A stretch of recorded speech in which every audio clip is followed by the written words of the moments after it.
চব্বিশের অভ্যুত্থানের মধ্যে দিয়ে আমরা যে নতুন বাংলাদেশ চেয়েছিলাম ও সংস্কার নিয়ে সেসব আশা ছিল, বিএনপি ক্ষমতায় আসার পরেই সব শেষ করে দিচ্ছে বলে মন্তব্য করেছেন এনসিপির সদস্য সচিব আখতার হোসেন। জনগণের রায় নিয়েও বিএনপি প্রতারণা করছে বলেও মন্তব্য করেন তিনি। শনিবার দুপুরে রাজধানীর বাংলা মোটরে জাতীয় যুবশক্তির সমন্বয় সভায় এসব মন্তব্য করেন তিনি। জাতীয় যুবশক্তির নতুন সদস্যদের অভিনন্দন জানিয়ে তিনি তাদের নতুন বাংলাদেশ বিনির্মাণে ইতিবাচক ভূমিকা পালনের আহ্বান জানান। বলেন, সরকার গঠনের পর নানা জায়গায় সন্ত্রাসী কার্যক্রম চলছে। ফেসবুকে কার্টুন শেয়ার করার জন্য গ্রেফতার করা হচ্ছে। ঠুনকো বিষয়ে গ্রেফতার সংস্কৃতি এত দ্রুত ফিরে আসবে ভাবিনি। আখতার হোসেন বলেন, জোর জবরদস্তির মাধ্যমে একজন ঋণ খেলাপিকে বাংলাদেশ ব্যাংকের গভর্নর নিয়োগ দেওয়া হয়েছে, যে নিজে লুটপাট করবে, অন্যদেরও সেই সুযোগ দেবে।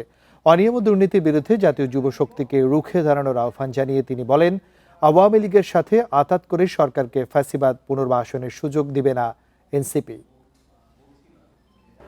অত্যন্ত দুর্ভাগ্যের বিষয়, আমরা যত আশাই করেছিলাম সংস্কারের বিষয়ে, নির্বাচন হওয়ার পরে শপথ গ্রহণের প্রথম দিনই বিএনপি সরকার জনগণের যে রায় তার সঙ্গে প্রতারণা করেছে।